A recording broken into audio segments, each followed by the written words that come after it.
एक मुलाकात ऐसी शख्सियतों के साथ जिन्होंने दिया है अपने जीवन को एक नया मुकाम। रूबरू कराएंगे ऐसी कुछ हस्तियों के साथ एक खास शख्सियत के साथ मुलाकात। जयदेव पटेल के साथ number 1 India news.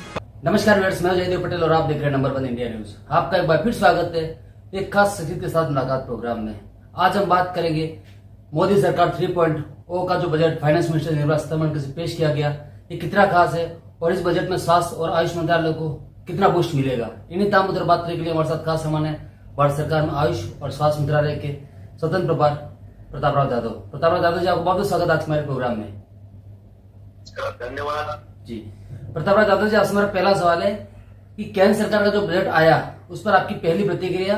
All over budget की अगर हम बात करते हैं तो संक्षिप्त में ये जो कल पार्लियामेंट में हमारे देश के अर्थ मंत्री निर्मला सीतारमण जी ने जो बजट पेश किया, तो उसके जो मूल 4 स्तंभ रखे थे उसमें कि गरीब, युवा, किसान और महिला, ये चारों पर ध्यान केंद्रित करते हुए बहुत ही अच्छा बजट कल पार्लियामेंट में उन्होंने दिया।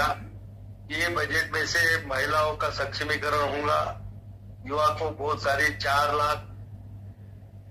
4 करोड़ 1 लाख तक नौकरियां देने का भी उन्होंने उसमें उल्लेख किया हुआ है।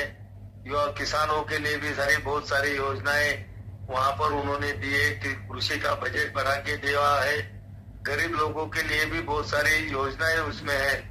तो एक बार हम सभी तरफ से देखें तो ये बजट ये देश के सभी लोगों के लिए अच्छी तरह से और सबका ख्याल रखते हुए तैयार किया हुआ वो बजट है। जी प्रतापराव यादव जी, केंद्र सरकार के इस बजट से आयुष मंत्रालय और स्वास्थ्य मंत्रालय को कितना बूस्ट मिलेगा?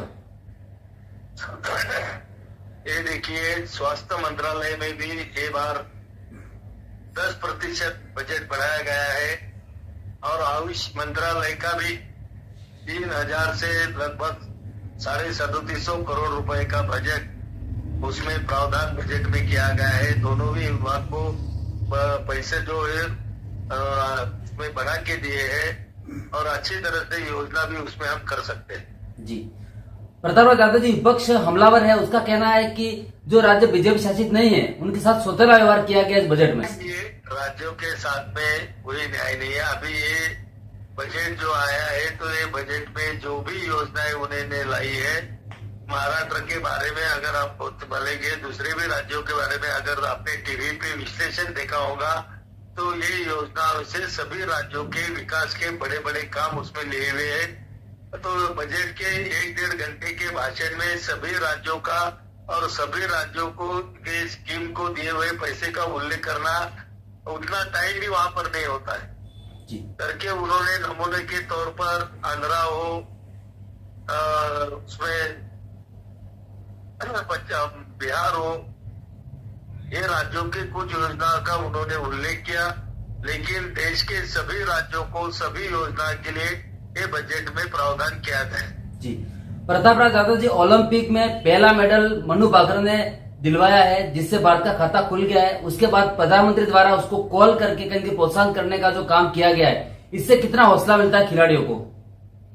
ये देखिए, मैं भी आपके चैनल के माध्यम से मनु भाकर का यहाँ पर मैं उसको भी बहुत बहुत धन्यवाद देता हूँ और उसका अभिनंदन भी करता हूँ कि एक महिला ने हमारे भारत के लिए पहला मेडल वहां पर जीता है। शुरुआत अच्छी हुई है और सभी जो हमारे खिलाड़ी वहां गए उन सभी का हौसला उन्होंने मेडल जीतने से बढ़ गया है और ज्यादा मेडल ये बारी से हमारे देश में है कि आदरणीय प्रधानमंत्री नरेंद्र मोदी जी हमारे देश के लिए जो भी अच्छा काम करता है उन सभी का वो अभिनंदन करते हैं, उनको फोन पे खुद बुला के भी बात करते हैं। अभी हमारी क्रिकेट की टीम वर्ल्ड कप जीत के आई, तभी सभी को उन्होंने बुला के उनसे भी खुद बातचीत की, उनका भी मनोधैर्य वहां पर बढ़ाया। आज भी हमारे ओलंपिक में मनु भाकर ने जो मेडल जीता उनको भी खुद फोन पर बात की।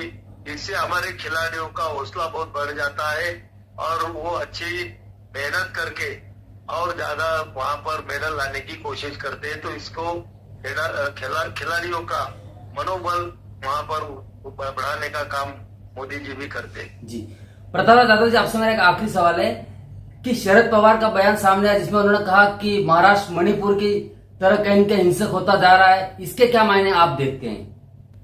ये देखिए, शरद पवार एक बहुत बड़े राजकारणी नेता है और उनके सभी बयान लोगों को संभ्रमित करने के लिए वो करते रहते।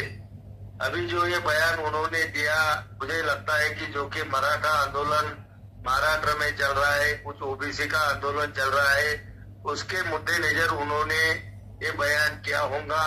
तो मेरा आपके चैनल के माध्यम से सम्माननीय पवार साहब को भी एक ही सवाल है कि पहले उनकी भूमिका स्पष्ट कीजिए कि जो मराठों की मांग है कि हमें ओबीसी में से मराठों को आरक्षण मिलना चाहिए, सभी मराठों को, और ओबीसी का लोगों का कहना है, नेताओं का कहना है कि हमारे ओबीसी के आरक्षण को कहीं धक्का न लगना चाहिए। तो पहले पवार साहब ने ये भूमिका स्पष्ट करना चाहिए कि मराठा लोगों को जो भी वो लोगों का आंदोलन चल रहा है आरक्षण के लिए, तो उनको आरक्षण कहाँ से देना चाहिए। सगे सोयरे के बारे में भी उन्होंने स्पष्ट रूप से अपनी भूमिका रखनी चाहिए कि मराठों का आरक्षण ओबीसी में से देना चाहिए, क्या ओबीसी लोगों के आरक्षण को कोई धक्का न लगाते हुए मराठों को आरक्षण मिलना चाहिए, ये उन्होंने भूमिका स्पष्ट करना चाहिए। देखो, ये महाराष्ट्र है, इसमें मणिपुर जैसा कोई होने वाला नहीं। यहाँ के सभी लोग समझदार है, सभी लोग अपने अपने हक की मांग सरकार की तरफ यहाँ पर कर रहे हैं। जी प्रताप यादव जी, आपने हमारे लिए समय निकाला, उसके लिए आपको बहुत बहुत धन्यवाद। धन्यवाद।